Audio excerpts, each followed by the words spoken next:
श्री सीतारामचंद्राभ्याम नमः। श्रीमद्वाल्मीकि रामायणं बालकांडं चतुर्विंशः सर्गः।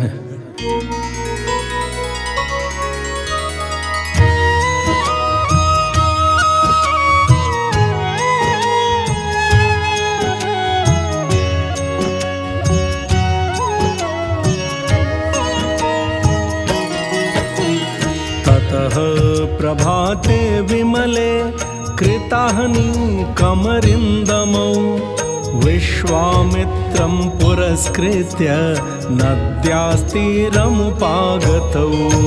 ते च सर्वे महात्मानो मुनयः संशितव्रताः उपस्थाप्य शुभां नावं विश्वामित्रमथाब्रुवन्। आरोहतु भवान् नावं राजपुत्र पुरस्कृतः अरिष्टं गच्छ पन्थानं मा भूत्कालस्य पर्ययः।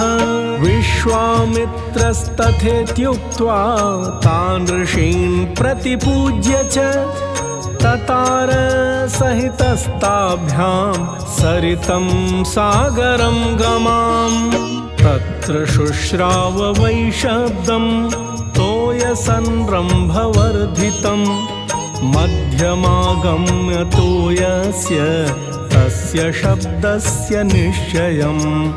ज्ञातुकामो महातेजाः सह रामः कनीयसा अथ रामः सरिन्मध्ये पप्रच्छ मुनिपुङ्गवम्।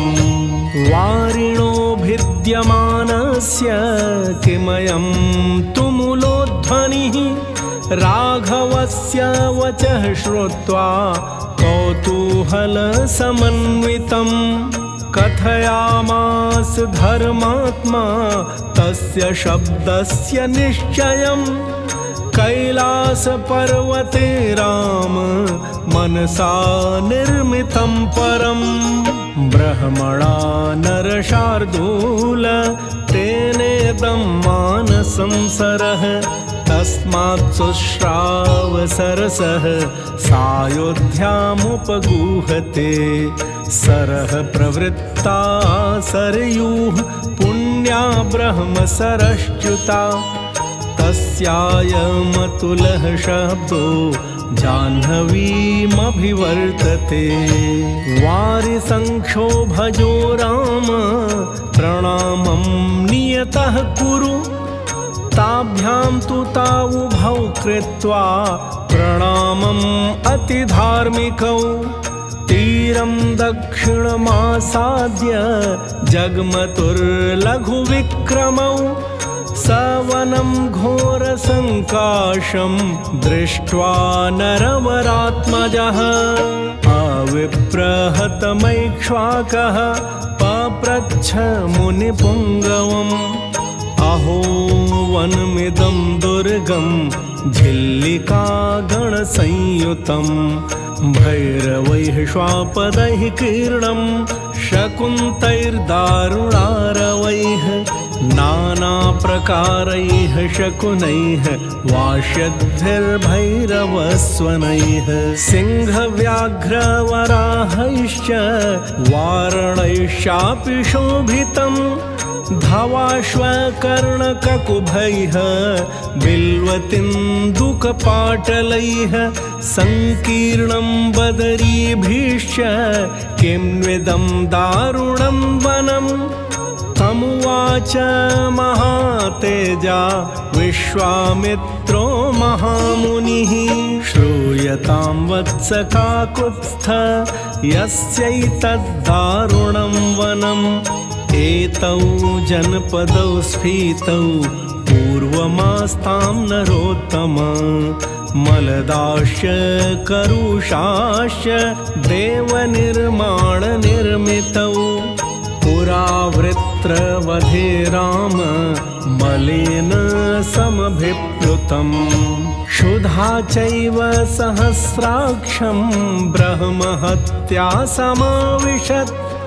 तमिन्द्रं मलिनं देवा ऋषयश्च तपोधनाः कलशैः स्नापयामासुः मलं चास्य प्रमोचयन् इह भूम्यां मलं दत्त्वा देवाः कारुषमेव च शरीरजं महेन्द्रस्य ततो हर्षं प्रपेदिरे निर्मलो निष्करुषश्च शुद्ध इन्द्रो यथाभवत् ततो देशस्य सुप्रीतो वरं प्रादादनुत्तमम् इमौ जनपदौ स्थितौ ख्यातिं लोके गमिष्यतः मलदाश्च करुषाश्च ममाङ्गमलधारिणौ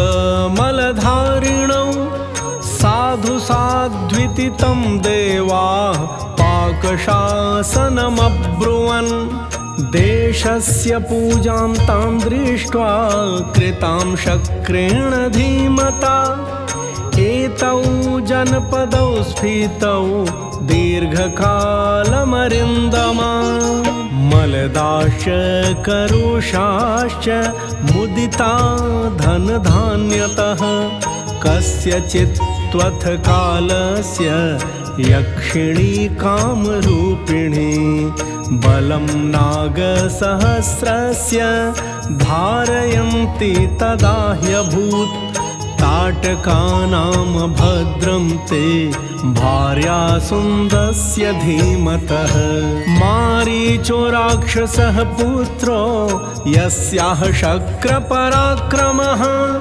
वृत्तबाहुर्महाशीर्षो विपुलास्य तनुर्महान् राक्षसो भैरवाकारो नित्यं त्रासयते प्रजाः इमौ जनपदौ नित्यं विनाशयति राघव मलदांश्च करुषांश्च ताटका दुष्टचारिणी सेयं पन्थानमावृत्य वसत्यत्यर्धयोजने अत एव च गन्तव्यं ताटकायावनं यतः स्वबाहुबलमाश्रित्य जहीमां दुष्टचारिणी मन्नियोगादिमं देशं कुरु निष्कण्टकं पुनः न हि कश्चित् इमं देशं शक्तो ह्यागन्तुमीदृशं यक्षिण्या राम उत्सादितम् असह्यया एतत्ते सर्वमाख्यातं यथैतद्दारुणं वनं यक्षाचोत्सादितं सर्वम् अद्यापि न निवर्तते। इत्यार्षे श्रीमद् रामायणे वाल्मीकीये आदिकाव्ये बालकाण्डे 24 सर्गः।